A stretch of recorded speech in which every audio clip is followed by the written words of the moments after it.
Thank you for being here. I appreciate the opportunity to speak to you. This next segment, as I said before, is possibly going to be a little bit more practical oriented, because we're going to talk about how to really practically handle a lot of situations that you may actually come up against. You're going to learn what, hopefully, in my opinion, is a demonstration of what real love and healing is all about in terms of spirituality.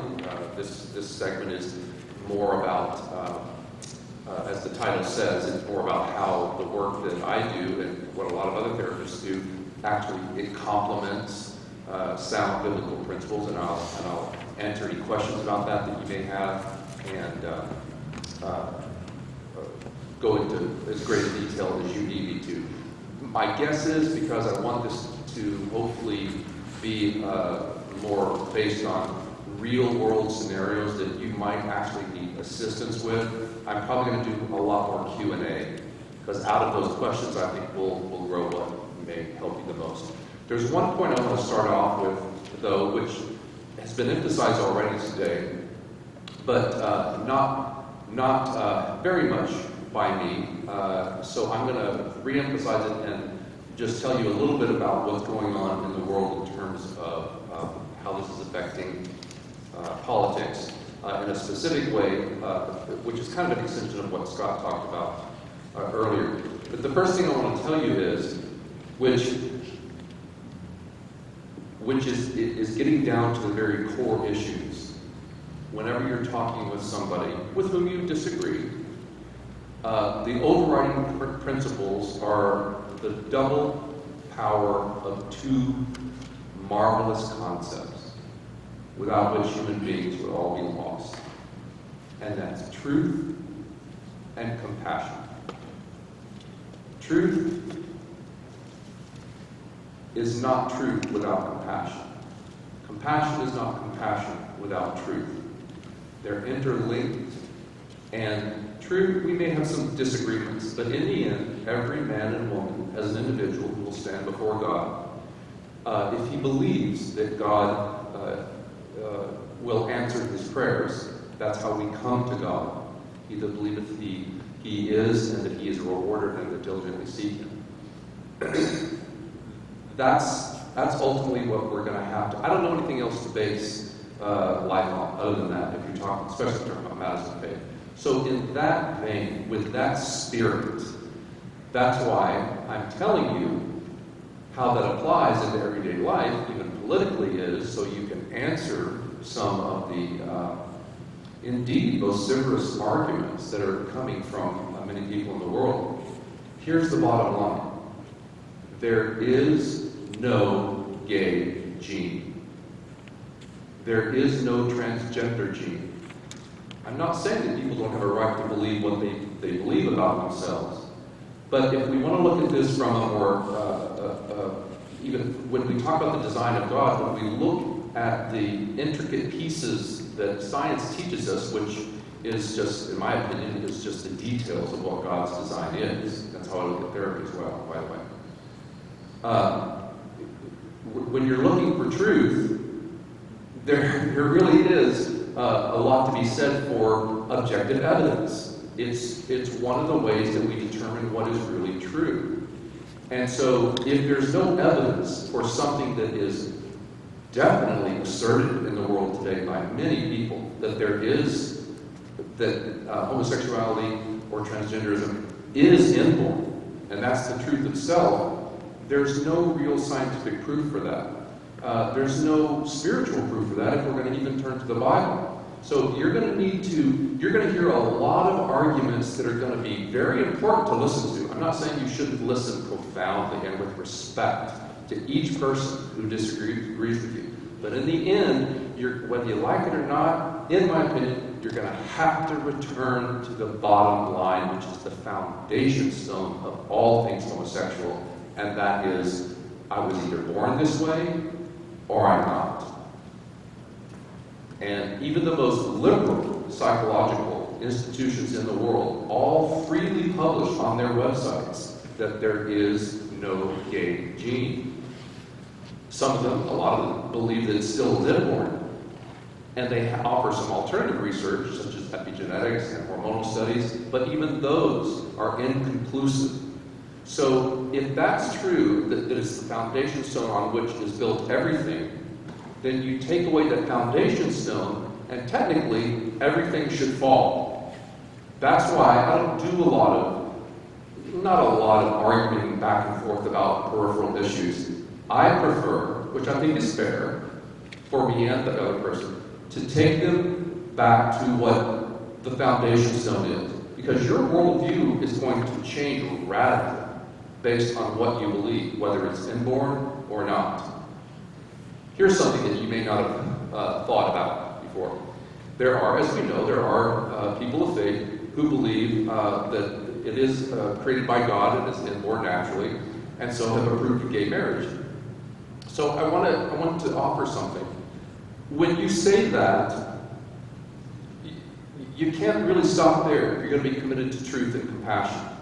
When you say that, you're saying God created two men to have sexual relationships, and it's normal and it's natural, and the sex act itself of anal sex is approved of, and it's something actually should be celebrated and is a wonderful experience. Are we prepared to say that?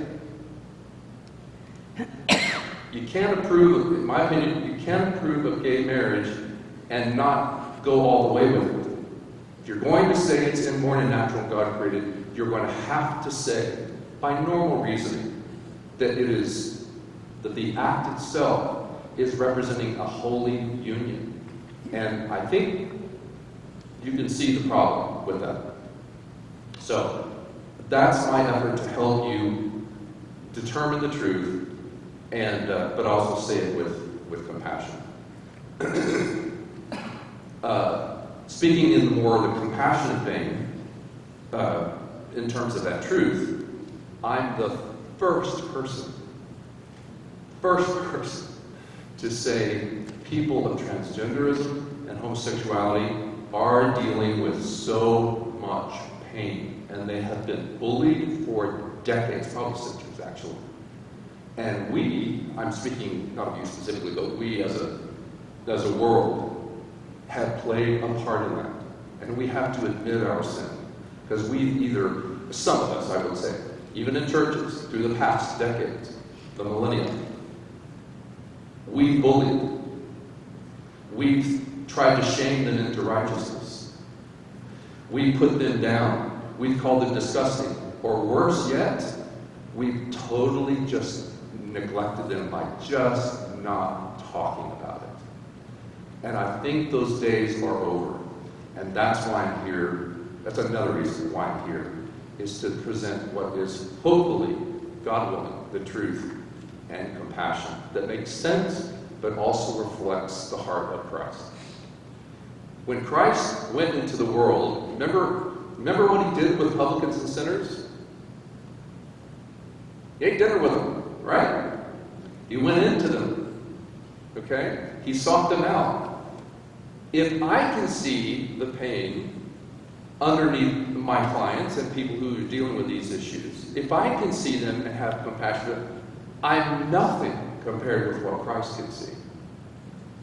I'm convinced he knew the hearts of every person who he ever met. He could see into them.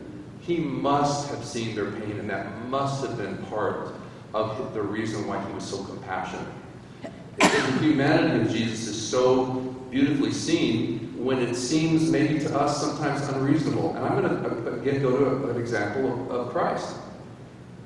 When Lazarus died, the whole, I think it was the village? Yeah, the place he was in, everybody was mourning, weeping and crying. And Jesus came late, right? Remember? And why do you think Jesus wept? Because that's where the shortest verse in the Bible is. Jesus wept when he saw these people grieving. Why should he weep? He knew he could raise him from the dead, that he was going to do that. What? Why on earth would you? Why? Compassion. Compassion. He sees the pain. And that's what I'm telling you, because we're going to get more practical now. That's the mindset I want to encourage you, cajole you a bit with, is to leave the old methods behind and to first understand the hearts of these individuals that you, in my estimation, are going to be coming in contact with exponentially, month by year from now on. You've got to know that the guy or the woman who walks into your church building, this, what I talked about earlier, that's what's going on. That's what's really going on. So, yeah, go ahead if you have a question. I'm ready. Yeah, along that line, how does one do that? You know, mix socially and so on. Louder. Okay. Mix socially with SSA people who are, you know, flaring it out. I don't know, family gatherings, whatever, but without ratifying. I mean, without being seen. Therefore, now they're going to these things and it's all okay now. So therefore, the continuing effort to make it normal and accepted and seen as right is further. I mean, I'm glad you mentioned how Jesus went to, you know, the dinners with them. And I don't know whether I just need guidance here because, yes, I mean, that would be an easy thing to do these days, is to go that way, but is to mix, and you know, they encourage it, you know, in the workplace, all these kinds of things these days. But I don't know where You're ratifying, kind of like you're ratifying that behavior, and that's where I'm getting confused. Right. I think what I'm going to paraphrase, and you tell me if this is what you actually mean or not. I think you're asking me, how do you determine how much of that active relationship with them crosses the line to acceptance of their lifestyle, and how much should you hold back so that it leaves the impression that you don't accept what they're doing, if for no other reason to keep your own self in a pure place. Is that? Pretty much. Pretty much. You know, it's like, we're not going to talk about this. We're just going to have a birthday party or whatever it is. Right. Okay, now we're in the realm of expediency. Now we're in the realm of work out your own salvation. God didn't, well, unless he spoke to you, God didn't reveal in the scripture in the year 2015, you're going to face some challenges and you need to talk to this gay guy on the street corner in such and such a way. He's leaving a lot of this stuff up to us. Is it not true? Okay. So, first of all, if you come from an attitude of truth and compassion, that's the guiding light. Now, how do you manifest that? In my opinion, the manifestation comes with discerning where that person is at and what most likely they will probably hear. For instance, I'm going to divide it into two groups, basically. I'm just speaking from my experience. Again, this is expediency. This is coming from the book of David, not from a Bible, okay? So, let's start with a guy who, let's call him same-sex attracted. Usually SSA men, you can be sure that when they call themselves SSA, that means they don't agree with the gay lifestyle. They don't believe that they're born that way. They, as they would call it, they struggle with same-sex attraction, okay? So you're going to talk to an individual very differently, probably, who's in that scenario, rather than what I'll call the second group, which is full-on gay identified, who may be a believer, but yet, you know, they're totally on the, I'll just call it the left, for one of better term. Okay, so if it's an SSA guy, then I think one can have much more confidence about moving into their everyday lives in a much more personal and intimate way. Because that's what's probably going to affect them, as opposed to the guy over on the left. Not that you couldn't be a very compassionate part of their lives, and I'll explain that in a minute, but I'm going to deal with the first group first. So here's where I wanted to get to. This is a great question. What as the church are we going to do? You got to speak up. There's no other way. You've got to enter into these guys and these women's lives. Do you know in my opinion. The main reason why you don't know about that people have these struggles, can you guess from all we've said so far today? Why you don't know about a lot of the stuff that's going on? Same reasons there's not very many people here. Yeah, okay, that's one of them. But I'm telling you, I hear this all year long. You're right. It's shame. They are shamed and afraid to death of you.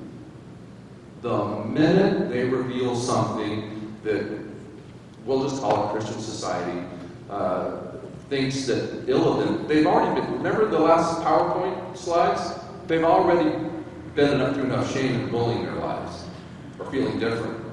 Now they have people of love and faith, supposedly, who they think, it may not be true, and the world is changing. I'm here to say that I have seen signs of change, and that's marvelous. But I don't think it's enough, because they are so afraid. I have a men's group in my office in Dallas, and these guys are terrified, in most of their cases, to bring these issues before an elder or a straight guy or whatever, because they've already felt so much rejection. It's really hard for them to do that. So, what should we do as a church? Well, like I said, I think a bit before, you have to start with education. Pastors, preachers, ministers, elders, I think they need to make strong provision to educate the church. The church, in my opinion, has got to know that we've got to talk about something else just besides don't do that. That's been the main spiritual medicine for the past 100 years is don't do that. It's condemnation. It's condemnation. And it's not the full gospel. In my opinion, but it's not the full gospel because it doesn't reflect the mind and heart of Christ. So, when you introduce, we're going to have a seminar today. We're going to have a class for 6 weeks. We're going to have a men's or a women's group. We're going to have sermons on this and that. We're going to put this out on our newsletters. That's how you can get really active. You might be shocked about of the men and women or boys and girls, adolescents especially, who might begin to finally open up about some things. And be prepared, because if you do and they start coming, you're going to know. You're going to need to know. You're going to need to know definitely the previous things, at least somewhat familiar that I taught you in the beginning. But testimonies like Lee's in lunch today, wow. Practical manifestation of exactly what I'm talking about. That you're going to have people that step up and who are able to reach out to these people. And here's what you don't want to do. You don't want to recognize these people and then every Sunday it's back to, hey, how you doing? Is your struggle going okay this week? Okay, good. All right, hang in there. I'll see you next Sunday. Or I'm praying for you. Or I'm praying for you, right. I'm not saying there's anything wrong with that. Don't get me wrong. This is not a takeaway. It's an add-on. These people are in pain, and they need you to be a part of their lives. Now, if you can't be a part of their more intimate everyday lives, that's fine. Find somebody who can. If there's elders or pastors in the congregation, you might want to have a core group. And here's an idea for you. You might want to have a core group of men who can remain committed to, at some point, being a part of, an active part of these guys' everyday lives. They're devoid, in most cases. They're devoid of anywhere near enough just male affection, male approval, male affirmation. And to have a group of men, let's say all at once, or individual men, older men, let's say, who are mentors, who are trustworthy, who are strong, who understand, who have hearts.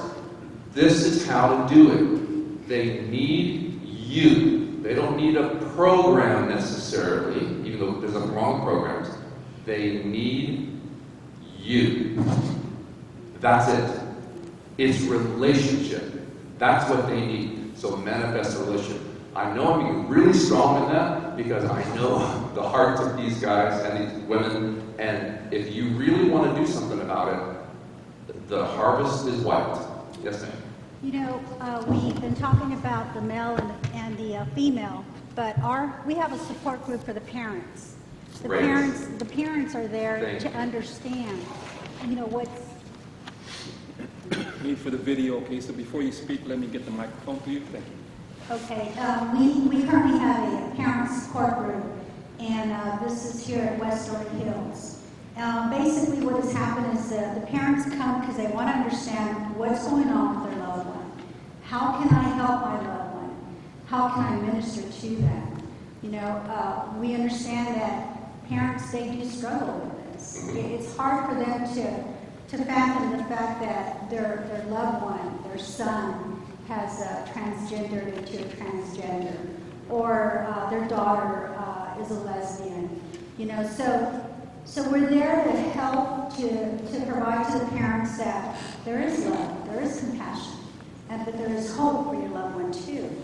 So I know personally for myself, I've been set free for 17 years, and I've had my siblings, my sister and my brother-in-law, that stood in the gap for me.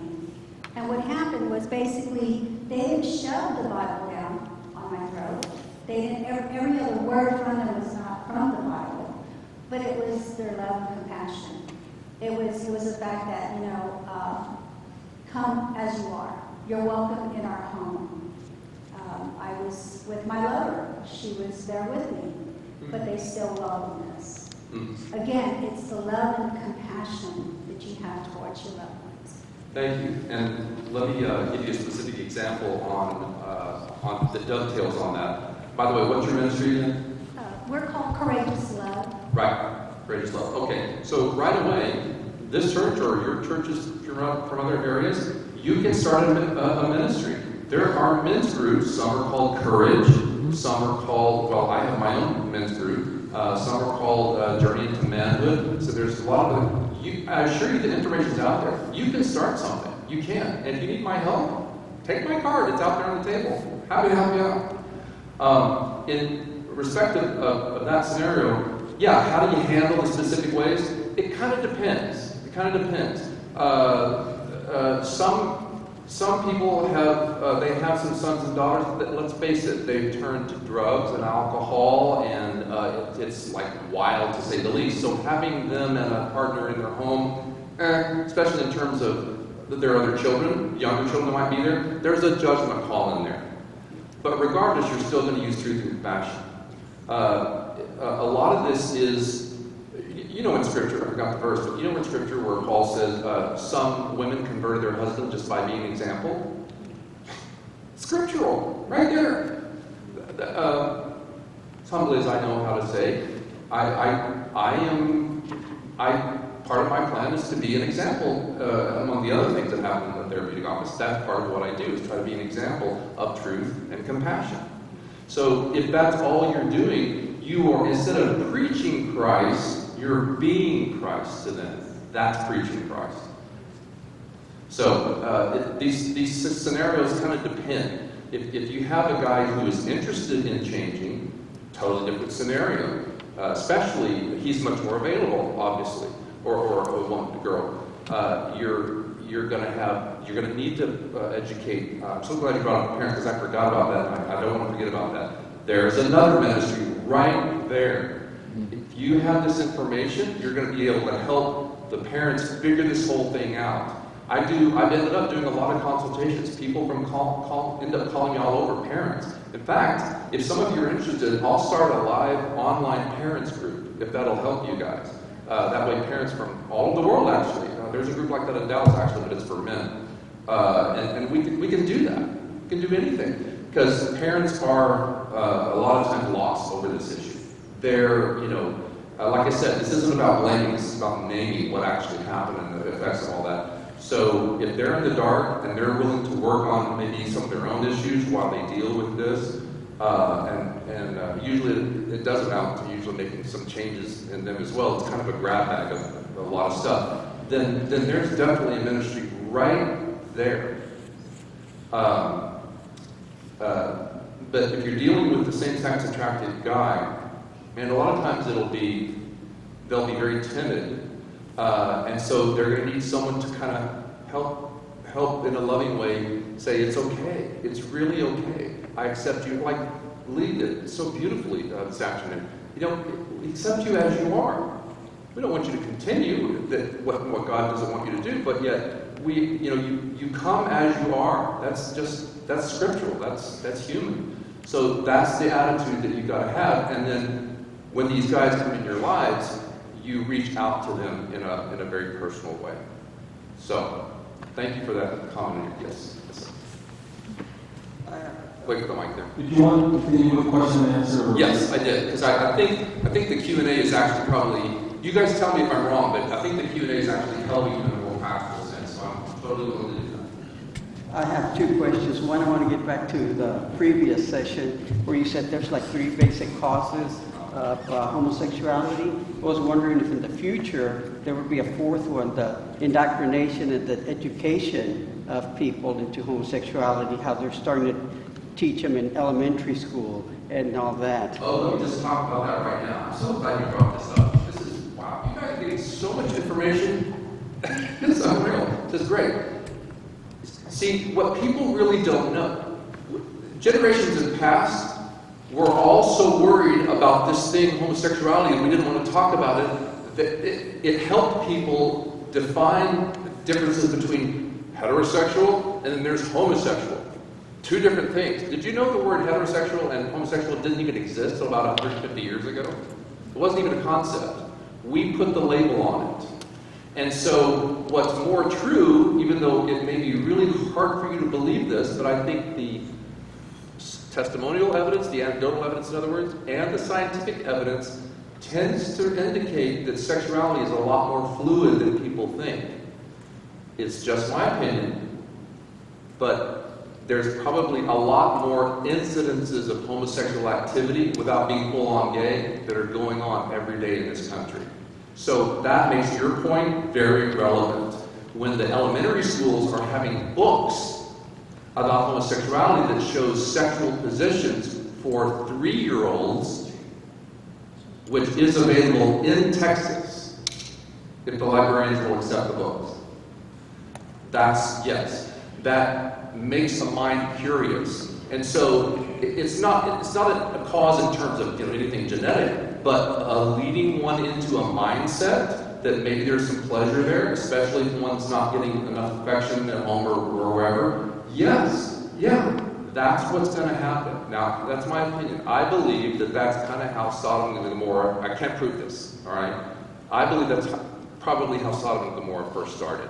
A little bit education, individuals taking over, giving pleasure, breakdown of the home and family, all this stuff. And yes, it's not a disease, I don't mean to say that. I just mean, yes, more and more kinds of immorality can propagate themselves. So I think you make a very rich point, because that is, I assure you, one of the #1 goals of all the gay activists that are so infiltrating the world that actually Scott did a lot of talking about earlier. I know some of these people. I know their actions. I've testified in a lot of state legislatures where they're present. That's what they want. They want pansexuality ultimately. Sex is good. That's it. So that means it's an expression of love for everybody, for anyone, anytime, anywhere. That's the point. That's why they reject Christianity. So, your second question? Okay, the second question is, bisexuality, is that a different group or how is that being handled? No, and again, this is my opinion. I didn't show you studies, and I don't have time to do that today, but I don't believe there's any, there's such a thing as bisexuality in terms of behavior, yes, but there is no bisexual gene, okay? Some people tell clients, my attraction for women have gone up, and they'll just say, well, you're just bisexual. No, that doesn't fit the classic bisexual model, because my same-sex attractions have dissipated. That doesn't fit the model. So yes, sexuality tends to be on a continuum, but in my opinion, it's more a behavioral and situational and environmental thing that one can, that tends to be fluid. Okay? It's rare, it's really rare, that somebody goes from I'm only attracted way over here to only guys, I've never been attracted to a woman, to all the way over here to where I'm not attracted to guys at all anymore at any time for the rest of my life. And I'm totally on the other side. That rarely happens. But that's because, change is tough. Like Lee was saying today, change is tough. Change is possible, But in my opinion, change doesn't demand that I never have a homosexual feeling for the rest of my life. So what? Those are temptations. Feelings that come up are just temptations. There's nothing. Actually, I'm glad I thought of this. I think, in terms of spirituality, I think you need to get this. This hangs us up sometimes. It certainly hung me up for a long time. But when you come right down to it, speaking about truth again, temptation can't be sin. It just can't. You know why? Jesus was tempted. Yes. If you start believing that you're shamed and defective and horrible and you've sinned because you're attracted to another man, you've gone too far. You've gone over the Scripture. The Scripture doesn't condemn temptation. It condemns behavior. Well, an active attitude. Active attitude of the heart. I get that. But Jesus was tempted. We can't feel so bad about ourselves as though we are, equal to sin, because Jesus himself, and if Jesus sinned, we're all lost. So, Tempted in every way as I. in every way, right? Which it doesn't say the specifics. No. But what if he had been tempted a little bit? It doesn't matter. It doesn't matter because his grace is sufficient for all of us. Yes, ma'am. How can parents in the school situation Closer. How can parents in the school situation help promote the well-being of their children? Can they do it through the school board? Yes, you can do it through several things. The first thing I would always tell a parent to do is go have a good faith, good-hearted, low-key discussion with their teacher. Things are going to come up, and teachers actually are given a lot of autonomy, especially in Texas. That's fine, that's okay. But when something happens in class, I'm a real big believer in parents taking control of the situation and having a professional discussion with their teacher and telling them what your family believes in and asking them to either stop what they're doing or to make provisions for their child to be somewhere else at the time they may be teaching something that's just, let's say, way out in the stratosphere. The next option is you guys can start attending school board meetings and PTAs today and start talking to them about concerning matters of faith and mental health, emotional health, and suggest that they create committees to take a good look at the research and what effect these books that I've mentioned before are actually having on their children. You can become very active. Yes, ma'am? Well, what if you're a teacher in the school and your principal calls you down because you won't follow her guidelines or his about teaching this stuff? Great question. What do you do if you're a teacher in the school board or the principal calls you down? Yeah. Do you have a teachers union? I would say most of them do. Okay. A lot of Catholic schools have, they don't call it a union, but Okay. they have a club. Okay. Well, so a representative from the club, but especially since most of them are unionized, get a union rep. Now, if you get a union rep that is going against you, ask for somebody else. But that union rep is representing you. So as long as you're not being judgmental or harsh in your criticism, as long as you're showing a good faith effort and viewing this in their presence as we have a difference of opinion here, the research is not valid to prove what you think it proves, Mr. Principal or Ms. School Boarder, I'd like to talk to you about this. And you arrange meetings after meetings after meetings, because that's generally what they do. They expect you to be the right-wing classical faith. Don't be that. Well, what if you're a young teacher and your job's on the line because of In the end, you're going to have to face persecution. But when it comes right down to it, of course I'm going to have to say that, because that's what God tells us. In the end, when it all comes down to the wire, some of us, boom, there it is. Way in the back. I think you've been the next one. Sorry. School health boards, we need to get active. I'm a stay-at-home mom. I have my own home business for a reason, because I want to make time to be in my kids' schools. I want to be there when those teachers are instructing my children in a way that they should not. I homeschooled. My kids went to Catholic school prior. I can't afford Catholic school right now, so they're being in public school. There's a reason for that. And so I get active, and I'm very attuned to what's going on. I get involved and I hear things. My kids come home, they share stories of kids who are going through struggles, a lot of homosexuality, a lot of confusion, bisexualism. I don't know what, kids don't know what they are. Confusion. And so we have to get involved. There is a school health board. Unfortunately, through other efforts, I've learned that if we're not in those boards, somebody else is. Planned Parenthood is in those boards. I know this. I used to work public health, and I know who's sitting in the board for Northside. And these are people who are heavy. We're heavy into Planned Parenthood. We're heavy into things that are non-supportive of pro-life. Right.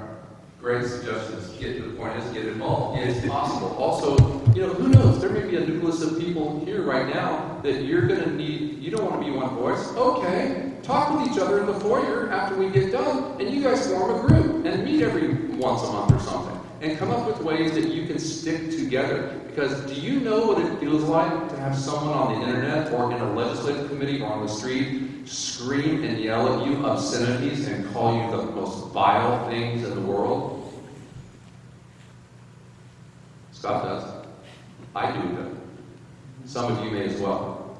Who cares? But some of you may be more tender-hearted at this moment in your life. Great. That's fine. Don't be alone. Yes, sir. My question is, with the trend that's going on in terms of outlawing reparative therapy in some states, how do you buck that trend, and how do you prevent faith-based groups like the ministries that were discussed earlier? How do you prevent them from being categorized under reparative therapy, or even having counselors that are tied to churches, or even with conscience protection, those that are faith-based but are out there in the private sector? How do we deal with that? I'm so glad you brought that up, because I was going there next. Do you know that in California, New Jersey, Oregon, and Illinois, and Washington, D.C., it is now illegal for your child to receive anything like change therapy? Did you know that? Did you know what happened this year in Texas? The same law was introduced. Never made it, not surprised, probably won't ever make it, but on the other hand, we don't know. Who can tell the future? But that's what's happening that he's referenced in the past 3 years. I'm the lead plaintiff in the lawsuit Pickup versus Brown, which is Brown, Governor of California. 3 years ago, all of a sudden I began hearing there's legislation being passed. They're actually going to have a ban on therapy for children with unwanted same-sex attractions. For any reason, change therapies are, I think this is out of juice, but I think you can hear me. For any reason, therapy is outlawed. Parents can't sign a release form.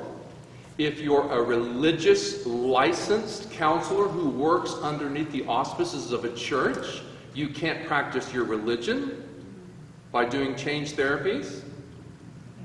That's what's going on. And I'm one of the co-founders of the National Task Force. It's a group of therapists and people who have changed and gone through therapy and all this. And for the past 3 years, we've been going from state to state to fight these bans. And so far, we've defeated, it's not just us, there's some other people involved as well, but so far, 16 out of 18 bans have been defeated this year. There would have been 18 more states this year alone had we not spoken up. So that's where the world is headed. I mean, get this. Can you imagine a little boy or an adolescent whose homosexual feelings have come up because he's been sexually abused by a pedophile, walks into my office tomorrow, and I'm in California, which I am licensed to practice, and he says, I know I was born for heterosexuality, this doesn't fit me, and this is what happened to me, and I know this therapy can actually change feelings, which it does, and I need you to do therapy with me. And I have to actually tell him, no, I can't help you. That's what we have to tell kids now in these states. Now, we get around that by just doing gender affirmative therapy, and a lot of change happens just automatically because of that. But our licenses are in jeopardy. They are in jeopardy, and we're still continuing the lawsuits. And the good news is we have people like Liberty Counsel, the counsel for Ken Davis, same ones, that's our counsel, that's our litigators, and so we're fighting. But that's how close to the edge we're getting, where the government is almost literally stepping into the therapist's office and saying, you can't do a certain kind of therapy. And I've written, I've given speeches, and just about the time in front of these legislative committees, I think they've got it all sewed up, and I said, you're going to actually say no to a kid where some of the abuse is sexual abuse has created these feelings, and it's illegal for him, a heterosexual boy, to have, as the law says, reduce or eliminate homosexual feelings. That's illegal, and it stops them up short.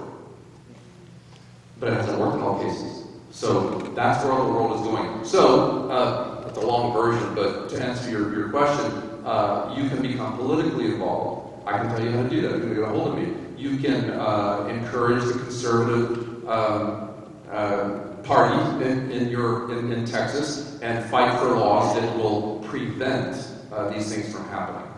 Does that answer your question? Okay, thanks. Yes, sir. You had asked. Oh, I'm sorry. I'll go with you next. Yeah.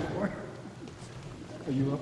It seems like that the national organizations, professional organizations, have actually come out with statements for psychologists that say that certain things are normal, and that, okay, therapists, even adult therapists then, aren't allowed to go there because their national organization says you can't be a competent therapist and use this.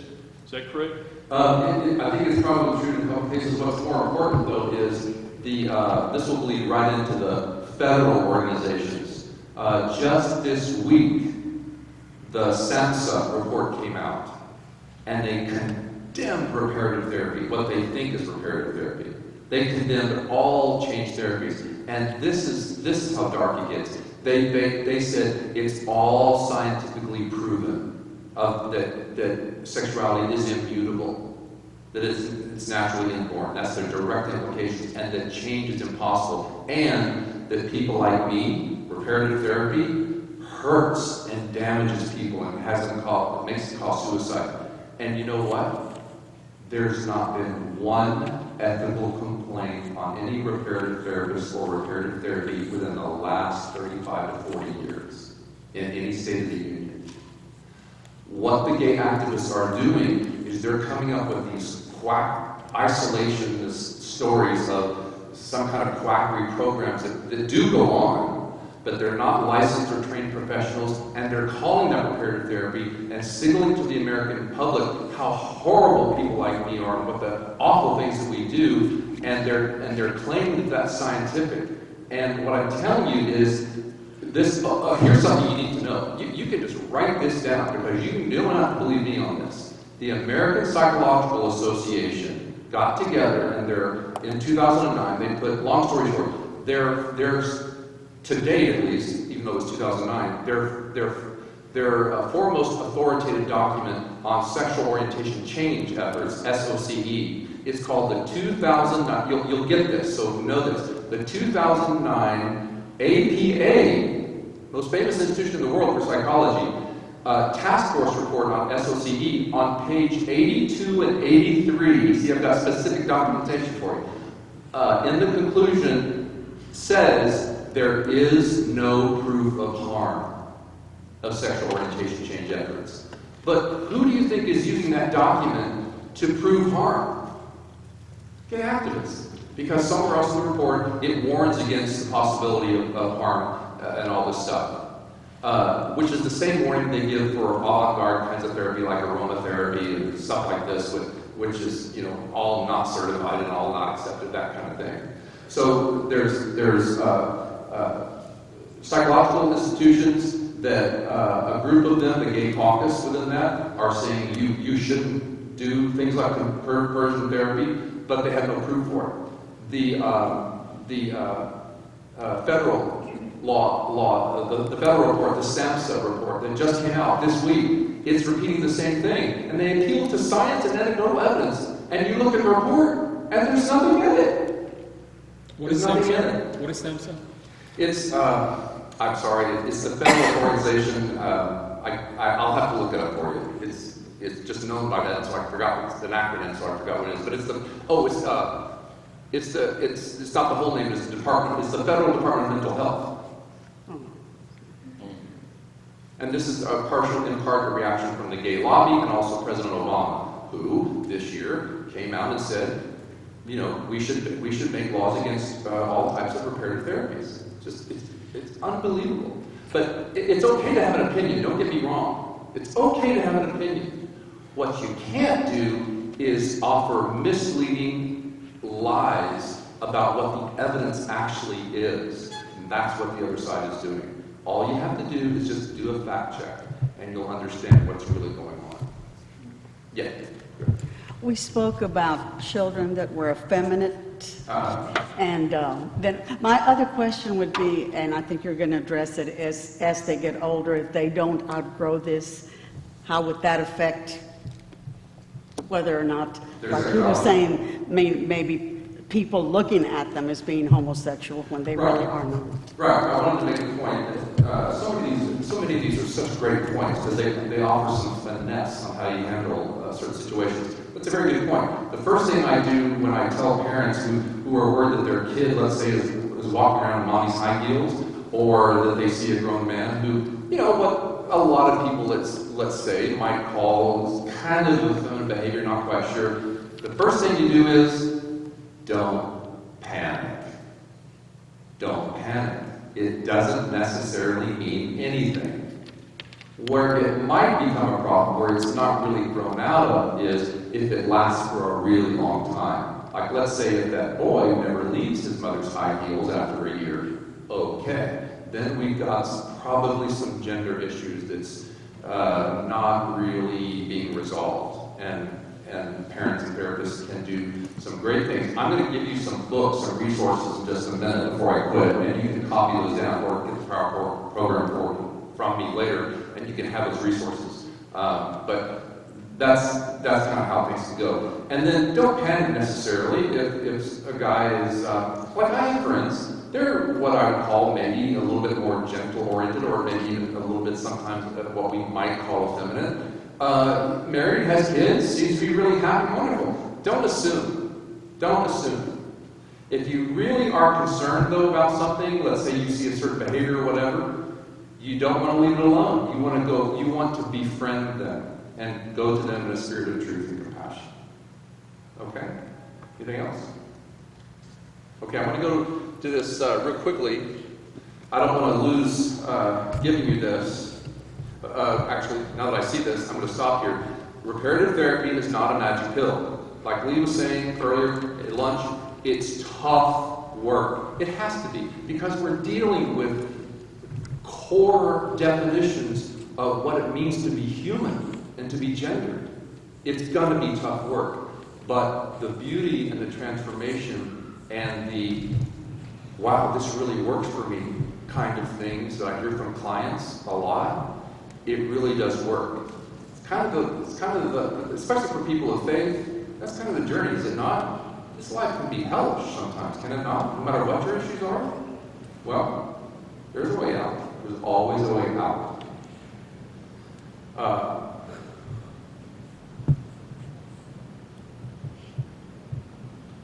I'm going to go right to the resource page because I don't want you to miss this in case you would like to write it down. There it is. In my opinion, in my experience so far in life, these are now this is more the psychological end. These aren't necessarily spiritual books per se, but in my opinion, these are the finest books ever written on this subject because they hit the nail on the head and they suggest what to do about it.